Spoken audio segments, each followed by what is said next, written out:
오늘 소개할 책은 판타지 장르의 전설 존 로널드 루엘 톨킨이 1937년에 출판한 호빗입니다.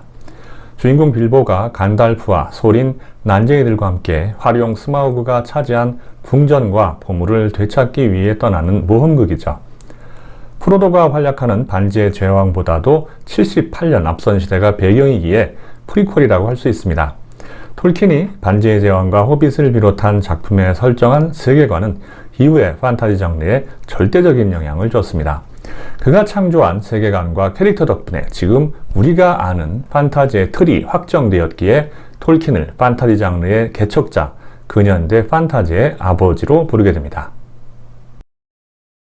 최근에 프랭크 허버트의 듄, 이우혁의 퇴마록, 이영도의 드래곤 라자, 눈물을 마시는 새 등 기념비적인 판타지 작품들을 소개했는데요. 이들 작품과 비교해보면 호빗의 가장 큰 장점은 진입장벽이 없다는 겁니다. 왜냐? 톨킨의 세계관이 이미 전 세계적으로 퍼져서 독자들이 세계관이나 캐릭터 학습을 끝낸 상황이거든요. 이야기가 전혀 낯설지 않기 때문에 쉽게 집중할 수 있습니다. 도입부 첫 문장은 매우 친숙합니다. 땅속 어느 굴에 한 호빗이 살고 있었다로 시작되거든요. 이 문장을 우리 전래동화의 도입부와 비교해 보십시오. 옛날 옛적에 심청이가 살았대, 콩쥐가 살았대와 똑같습니다. 오래전 우리 할머니 또 혹은 어머니들이 들려주시던 옛날 이야기 그대로죠. 작가들이 작품을 쓸 때 가장 고민하는 부분이 바로 첫 문장이라는데 톨킨은 구어체처럼 친근하게 풀어갔습니다. 이렇게 시작할 수 있었던 이유는 이 작품이 톨킨의 어린 자녀들에게 들려주던 동화에서 출발했기 때문입니다. 빌보는 이 작품의 주인공이자 호빗입니다. 호빗은 인간과 흡사하지만 키는 1m 남짓이고요. 발은 두터운 털로 뒤덮여 있어서 토끼발처럼 크고 때문에 신발을 신지 않습니다. 호빗이라는 명칭은 인간을 뜻하는 호모와 토끼를 합친 단어로 보입니다. 모험을 떠나기 전까지 빌보는 한가롭게 사는 걸 좋아하는 평범한 호빗이었습니다.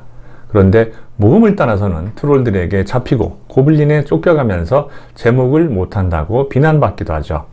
마술사인 간달프나 전투종족인 난쟁이들과 달리 아무 경험도 없던 빌보 입장에서는 억울할 만합니다. 하지만 빌보는 절대반지를 얻고 나서 거미들로부터 일행을 구하면서 내면에 숨겨진 모험가학 기질이 드러나고 인격적으로도 크게 성장합니다. 화룡 스마우그를 죽이는데 결정적인 힌트를 발견하고 인간 요정연합군과 난쟁이들의 전쟁을 막는 등 완전히 다른 캐릭터가 됩니다. 간달프는 회색의 간달프라고 불리며 사우론의 위협이 본격화되기 전 스마우그를 제거하고자 빌보와 소린 일행을 모험으로 인도한 지혜로운 마법사입니다. 절대반지의 위험성을 잘 알기에 빌보를 비롯한 다른 이들에게도 경고하며 가운데 땅 종족들이 사우론에 대비할 수 있도록 동분서주합니다. 평소에는 아주 유하지만 힘을 발휘해야 할 때는 냉혹하게 무력을 사용하기도 합니다. 소리는 가신들을 이끌고 스마우그에게 빼앗긴 왕궁과 보물을 찾으려는 난쟁이 왕입니다. 할아버지인 스로르는 오르크드목 아조그에게 살해당했고 아버지 스라이는 전쟁 중 한쪽 눈이 먼 채 포로로 잡혔으며 남동생 프레리는 전사했기에 적에 대한 원한과 적개심이 아주 엄청납니다. 참나무 방패는 참나무 가지를 방패 삼아서 용감하게 싸워 생긴 별칭입니다. 자존심이 세고 융통성이 없지만 부하들을 잘 챙기고 책임감이 강한 모습을 보여줍니다. 스마우그는 호빗의 최종 빌런이자 가장 강력한 화룡으로 악명을 떨쳤습니다. 뿜어내는 화염은 폭탄처럼 터져서 엄청난 피해를 주며 몸뚱이로 성문을 부술 정도의 힘과 활과 창 등은 가볍게 튕겨낼 정도의 방어력을 갖고 있습니다. 이처럼 무시무시한 전투력에도 불구하고 허무할 정도로 어이없이 죽는데 빌보가 발견한 유일한 약점을 호수마을 바르드가 화살로 관통한 덕분이었습니다. 5월의 어느 날 간달프가 빌보를 찾아옵니다. 모험을 떠나자는 요청을 빌보가 거절하자 간달프는 소린과 난쟁이들을 다 불러 모읍니다. 하룻밤의 소동 끝에 빌보는 보물의 14분의 1을 갖는 계약서를 쓰고 동행하기로 하죠. 울창한 숲에서는 트롤 3마리의 식량이 될 위기에서 간달프의 기지로 풀려납니다. 엘론드의 집에서는 달빛 문자를 해독해서 에렌보르 궁전의 비밀문 위치를 확인합니다. 고블린에게 잡혔을 때에는 간달프가 트롤 소굴에서 얻은 글람드링 검으로 고블린 두목을 죽이고 탈출합니다. 빌보는 탈출 중에 굴러 떨어져서 정신을 잃는데요. 정신을 차린 후에 빌보는 우연히도 사우론이 그토록 찾던 절대 반지를 손에 넣습니다. 빌보는 그곳에서 500년 이상 살아온 골룸과 수수께끼 내기를 벌여 승리합니다. 화가 난 골룸은 절대 반지를 끼고 빌보를 공격해서 잡아먹으려 하지만 반지가 사라졌다는 사실에 절규합니다. 빌보는 그 사이에 동굴을 탈출하죠. 다시 길을 떠난 일행은 와르그 떼에 포위되지만 나무 위로 올라가 불 붙인 솔방울을 던져서 적들을 공격합니다. 고블린들이 불을 키워서 일행이 타죽을 위기에 처한 순간 독수리 왕이 이끄는 독수리들이 일행을 안전한 곳으로 운반해줍니다. 여기까지가 영화 3부작 중 일부인 뜻밖의 여정의 이야기입니다. 독수리 둥지를 떠난 일행은 베오른을 찾아가 융숭한 대접을 받습니다. 베오른은 전투력이 엄청나서 고블린이나 와르그들도 함부로 접근하지 못합니다. 일행이 어둠숲에 도착하자 간달프는 따로 할 일이 있다며 헤어집니다. 어둠숲에서 난쟁이들은 거미들의 습격으로 고치 신세가 되지만 빌보가 스팅검으로 난쟁이들을 풀어주고 함께 싸운 끝에 탈출합니다. 한편 소리는 요정들에게 사로잡혀 요정왕에게 끌려간 상태였습니다. 요정왕은 오래전 보물을 두고 난쟁이들과 갈등이 있었기에 소린을 감옥에 가두라고 합니다. 거미들로부터 탈출한 난쟁이 일행도 같은 신세가 되죠. 빌보는 절대 반지를 끼고 난쟁이들을 탈옥시킨 후 강물을 따라 흐르는 포도주통에 몸을 싣고 호수마을에 도달합니다. 이곳에서 보급품을 충당한 후 일행은 에레보르 궁전으로 가는 비밀문이 있는 장소에 도착합니다. 며칠 동안 수색을 해도 비밀문을 찾지 못해 모두가 낙담한 가운데 빌보가 비밀문 열쇠 공간을 발견합니다. 빌보는 스마우가 자는 곳에서 금술잔을 몰래 가지고 오죠. 금술잔이 사라진 사실을 알게 된 스마우는 분노해서 침입자를 찾아다니지만 끝내 발견하지 못합니다. 빌보는 대화 중에 스마우의 왼쪽 가슴에 있는 약점을 발견하고 난쟁이들에게 이야기해주죠. 이 이야기를 근처에 있던 개똥집박이가 듣고 호수마을 바르드에게 전달합니다. 스마우그는 화풀이를 하기 위해서 호수마을로 날아갑니다. 여기까지가 영화 3부작 중 2부 스마우그의 폐허 줄거리입니다. 빌보는 소린이 찾고 있던 아르켄스톤을 발견하지만 그 사실을 숨깁니다. 호수마을은 스마우그의 공격으로 불바다가 됩니다. 사수들을 이끌고 저항하지만 소용이 없다는 사실을 확인하고 있던 바르드에게 개똥집박이가 날아와서 스마우그의 왼쪽 가슴을 쏘라고 조언합니다. 바르드가 날린 마지막 화살은 스마우그의 약점에 정확히 박히고 스마우그는 죽고 맙니다. 스마우그의 사망 소식이 알려지자 요정들과 호수마을 사람들이 에렌보르 궁전에 보물을 차지하려고 출동합니다.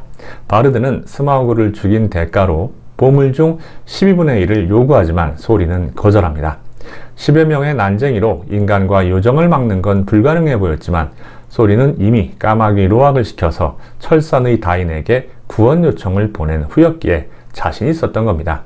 이 상황을 지켜보던 빌보는 몰래 바르드를 만나서 아르켄스톤을 주고 보물과 교환하라고 합니다. 하지만 보물의 노예가 된 소리는 또다시 바르드의 요청을 거절합니다. 이때 간달프가 나타나 고블린 군대가 오고 있다 하며 힘을 합칠 것을 제안합니다. 인간, 요정, 난쟁이들은 힘을 합쳐 고블린 늑대 연합군과 싸웁니다. 처음에는 숫자가 많은 고블린 연합군이 우세했지만 독수리들과 베오른이 참전하면서 전세는 역전됩니다. 전투 와중에 빌보는 머리에 충격을 받고 실신합니다. 빌보가 깨보니 전투는 승리로 끝났고 소리는 죽어가고 있었습니다. 소리는 빌보에게 진심으로 사과한 후 세상을 떠납니다. 소린의 두 조카 필리와 킬리 역시 외삼촌을 지키다 숨을 거둡니다. 빌보는 조랑말 한 마리에 금과 은을 싣고 고향으로 향합니다. 간달프는 일행과 헤어진 후 마술사들과 남쪽 요새의 강령술사를 몰아냈다고 이야기해줍니다. 한편 고향에 돌아온 빌보는 아주 어처구니 없는 일을 당하는데요. 빌보가 모험을 떠나는 후 소식이 끊기자 추정 사망자가 되어 집과 가재 도구가 경매 중이었던 겁니다. 결국 빌보는 가지고 있던 금은으로 팔려나간 집기들을 다 사들여야만 했습니다. 빌보는 호빗 중에 별종으로 취급받았지만 신경 쓰지 않고 금과 은을 베풀며 아주 행복하게 살았습니다. 수년이 흐른 후 간달프와 발린이 찾아와서 세 사람이 추억을 회상하는 가운데 이야기는 막을 내립니다. 20년 이후에 발간된 반지의 제왕의 프리퀄이지만 두 작품은 아주 차이가 확연합니다. 반지의 제왕이 구체적인 세계관을 기반으로 한 본격적인 장편 판타지 소설이라면 호빗은 동화에서 출발했기에 스케일이 훨씬 작고 이야기 구성도 단순합니다. 용에게 뺏긴 보물과 성을 찾는 모험, 중간에 만나는 고난과 괴물들, 최종 빌런 스마우그 처치, 해피엔딩이라는 동화식 구성이죠. 분량도 392쪽 1권입니다. 화끈한 액션이나 전투 장면은 찾아보기가 힘들죠. 영화는 이 책을 3부작으로 늘렸기에 감독이 화끈한 액션과 재미를 더하기 위해서 원작에 없던 장면들과 등장인물을 창조했습니다. 이에 비해서 반지의 제왕은 반지원정대, 2개의 탑, 왕의 귀환 3권 분량이 2000페이지로 호빗의 5배 분량입니다. 서사의 스케일이 커지고 종족 간 갈등도 많아지면서 볼거리가 아주 풍성해졌죠. 호빗 시리즈가 반딧불이라면 반지의 제왕 시리즈는 형광등이라고 할 정도로 비교 불가합니다. 호빗이 반지의 제왕 시리즈보다 더 나은 평가를 받지 못한 이유는 이처럼 출발 자체가 달랐기 때문입니다. 피터 잭슨의 영화와 톨킨의 원작 소설은 큰 흐름에서는 거의 비슷하지만 재미를 더하기 위해서 추가되거나 사건을 확대하거나 원작에는 없던 인물을 창조했습니다. 첫 번째로 어둠 숲에서 거미들로부터 도망칠 때 영화에서는 레골라스와 타우리엘을 비롯한 요정들이 도와주지만 소설에서는 절대 반지를 낀 빌보가 거미들을 죽이고 난쟁이들을 풀어줍니다. 요정왕 궁전에서 난쟁이들이 포도주통을 타고 빠져나올 때 영화에서는 오르크들과의 전투가 벌어지지만 소설에서는 별다른 사건 없이 호수마을에 도착합니다. 에덴버르 궁전의 비밀문을 찾을 때에도 영화에서는 가을의 마지막 빛을 달빛이라고 해석하지만 소설에서는 석양이 진 후에 내리쬐는 마지막 태양빛을 뜻합니다. 간달프가 빌보 일행과 헤어진 후의 행적은 소설에서 생략되어 있지만 영화에서는 간달프가 소린의 아버지 스라임과 함께 오르크의 대장 그리고 사우론과 힘겹게 싸우는 장면을 많은 시간을 들여 보여줍니다. 바르드가 스마우그를 죽이는 장면이 많이 다릅니다. 소설에서는 마지막 화살 한 발만 남은 바르드에게 개똥집박이가 스마우그의 약점을 겨냥해서 쏘라고 이야기하고 그대로 쏜 결과 스마우그를 죽이지만 영화에서는 종탑에서 화살을 전부 사용한 바르드에게 아들이 석궁 화살 한 발을 전해주죠. 종탑 벽에 활을 고정시키고 아들의 어깨를 받침대 삼아 화살을 날리려는 순간 스마우그의 허점이 아주 우연히도 눈에 들어와서 그곳을 향해 화살을 쏘게 됩니다. 원작 소설에서 불과 2챕터 묘사로 끝낸 5군데 전투는 3부작 중 5군데 전투로 확장됩니다. 소설에서는 교전 직전 끝난 요정과 난쟁이들의 전투는 영화에서 한참이나 진행된 것으로 바뀝니다. 소설에서 몇 장 되지 않던 분량이던 5군데 전투를 시각적으로 다양하게 재현한 결과 소설 독자와 영화 팬들의 호기심을 100% 충족시킵니다. 텍스트를 시각적으로 표현해서 궁금증을 해소한다는 면에서는 영화가 더 낫더군요. 이 작품은 표면적으로는 빌보 일행이 보물을 찾기 위해서 고난과 역경을 극복하는 모험이지만 그 안을 들춰보면 물질 만능주의와 인간의 탐욕에 대한 비판의식을 발견할 수 있습니다. 물질주의를 대변하는 캐릭터는 스마우그를 비롯해서 소린, 호수마을 영주, 요정왕으로 이들은 탐욕에 집착한 끝에 비극적이거나 혹은 불행한 최후를 맞습니다. 빌보는 이따금 찾아오는 탐욕에 괴로워하긴 하지만 평화로운 일상과 아름다운 자연을 더 사랑하는 모습을 보여주면서 우리에게 물질과 일상 중 무엇을 더 소중하게 여겨야 할지를 알려줍니다. 이 소설이 1차 세계대전이 끝나고 2차 세계대전 발발 2년 전에 발간된 사실을 감안한다면 이러한 주제의식은 지금보다 훨씬 더 강력한 의미를 던졌을 겁니다. 평범한 호빗이던 빌보가 모험을 통해 잠재력을 발견하고 성장하는 과정도 매력적입니다. 빌보는 고블린, 트롤, 스마우그와 같은 괴물들과 맞서면서도 절대로 포기하지 않고 위기를 돌파해서 운명을 바꾸는데 성공하거든요. 우리도 아무리 절망적이라도 빌보처럼 인내하고 도전하는 용기를 발휘해서 밝고 행복한 미래를 향해 성장해야 하겠습니다. 오늘은 여기까지입니다. 들어주셔서 감사합니다.